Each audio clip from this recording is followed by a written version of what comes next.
Seperti mana cikgu katakan dalam operasi penambahan, anda harus samakan. Baik pelajar-pelajar, dalam video sebelum ni kita lihat penambahan pecahan. We look at the addition of fraction. Now we're going to see subtract of fraction, penolakan pecahan. And the rules, syaratnya tetap sama, di mana anda kena pastikan penyebut harus sama. Dalam soalan ni, penyebut sudah sama. Maka kerja anda mudah saja.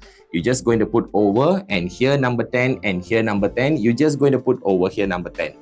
But 8 minus by 3, you'll be getting 5. But 5 over 10 bukan jawapan dia. Sebab 5 per 10 boleh dipermudahkan, iaitu boleh dibahagikan dengan 5, can be divided by 5. So, the final answer would be, jawapan terakhirnya adalah 1 per 2. Inilah jawapan untuk soalan di sini. Datang kepada soalan yang penyebutnya tidak sama. Seperti mana cikgu katakan dalam operasi penambahan, anda harus samakan. 3 boleh jadi 2 by multiplying by 2, darabkan dengan 2. So, you'll be getting 4 per 6 tolak 1 per 6.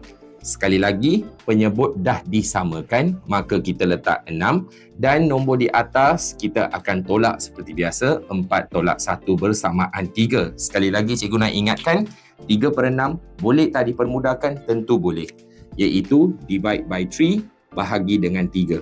Maka anda peroleh jawapannya 1 per 2. Ini cara penyelesaian bagi operasi tolak pecahan.